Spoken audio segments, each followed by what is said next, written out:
நல்ல கம கமன்னு சாம்பார் பொடி வீட்டிலையே கப் மெஷர்மெண்ட்டில் ரொம்ப ஈஸியாகவும் நல்லா டேஸ்ட்டாகவும் எப்படி செய்கிறதுன்னு பார்க்கலாமா?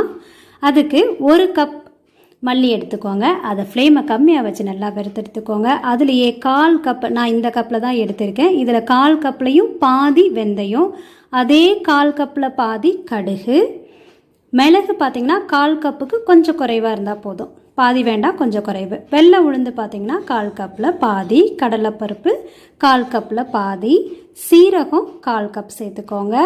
இது கூடவே கருவேப்பிலை 1/2 கப்பு, விரலி மஞ்சள் 3. இப்போ வரமிளகாய் பார்த்திங்கன்னா 1 கப் மல்லிக்கு 6 கப் வரமிளகாய் எடுத்துக்கலாம். இல்லைன்னா 7 கப் காரம் அதிகமாக சேர்த்துறதாங்களா 7 கப். நல்லா காய வச்சுட்டு வெயிலில் லேசாக வறுத்து எடுத்துக்கோங்க. உப்பு போட்டு வறுக்கிறப்போ அந்த காரத்தன்மை வராது. கட்டி பெருங்காயம் தான் ரொம்ப முக்கியம். அதையும் சேர்த்து நல்லா மெஷினில் கொடுத்து அரைச்செடுத்தோன்னா சூப்பராக சாம்பார் பொடி